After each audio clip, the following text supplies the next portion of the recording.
Let's get it to where you can play a little bit more up and down along the length of the string. Here's a track. We used it previously, just a G, add 9. Let's go through and see what we have available. We have a G chord with the G form, a G chord with the E form, a G chord with the D form, a G chord with the C form, and a G chord with the A form. Let's take 2 of those adjacent forms and just work on rhythm guitar.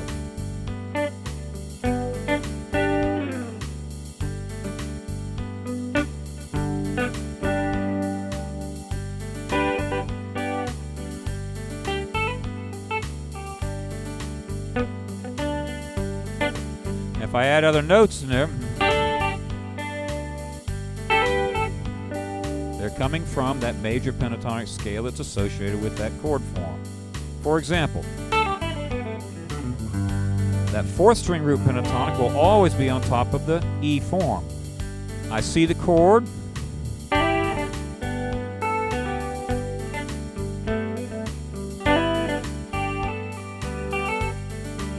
Now look what I just did. I grabbed this B, and you're saying, well, that's not part of that scale form. No, but it's part of the 2nd string root pentatonic, which would be the one associated with that next chord form.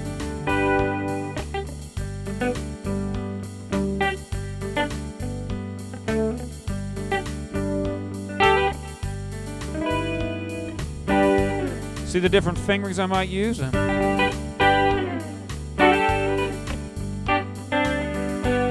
I can throw a lot of extra things in there. I don't want to get you a bunch of jazz stuff isn't what you need right now, so we'll stay real strict just with the major 6/9, which is that major pentatonic scale. None of that stuff. As you move up the neck, it's really nice because not only does it give you a different sound, but you get the sensation of pitch change more. When you're in position, you don't get that same feeling of the interval changing, when you're going toward the floor or toward the ceiling. Even though you're going up in pitch, it's not the same as going left to right, just like you would at a piano. If I'm playing over this track,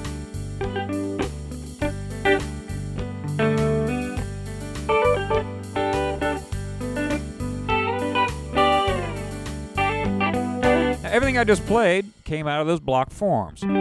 There was your A form, your C form, your E form, a little bit of the D form. Do you see? I'm just grabbing, because I see 5 different areas of block G chord forms, I can punctuate and not just sit there and... Nothing wrong with that, but we're trying to raise the bar a little bit. If you can already do this, you're ready for something else.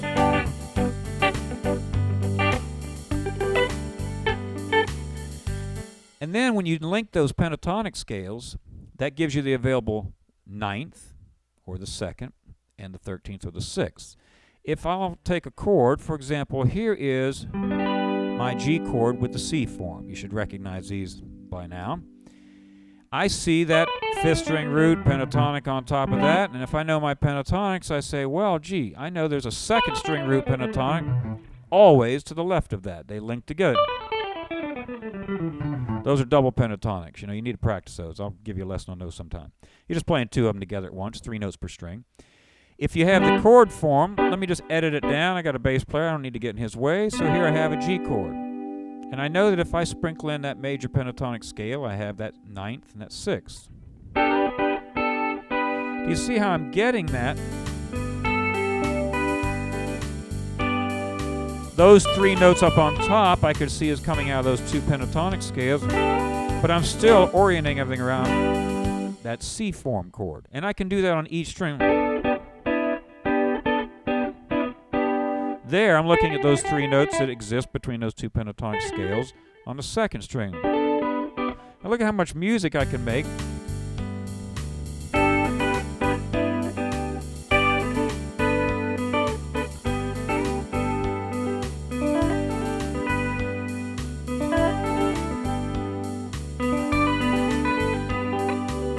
It's on and on and on. You see, I'm just improvising, just mixing the notes up.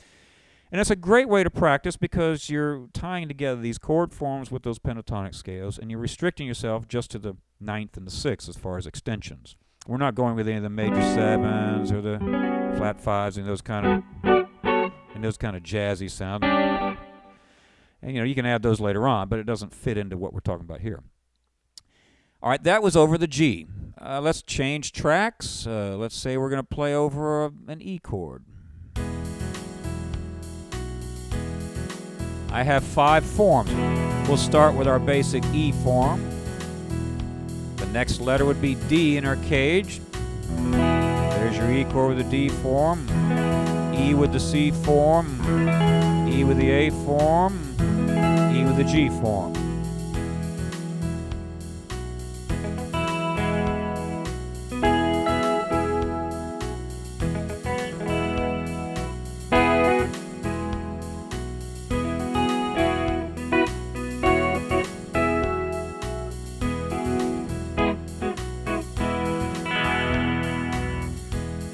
Again, I'm using 5 block forms and their associated pentatonic scales. I hope this gives you some insight as to how to take one chord, which you could say would be very limiting, but get creative in your comping. And remember, this is also going to feed a lot more ideas to you lead-wise, because you won't just be playing those same old tired little rectangles and parallelograms that come out of pentatonics. You'll start seeing things in these long diagonal lines, right to left to right. And ideally, you'll hear more sounds because the harmony feeds your ear for the melodic lines. In the next section, we're going to take some other progressions, just going to continue to work with this information.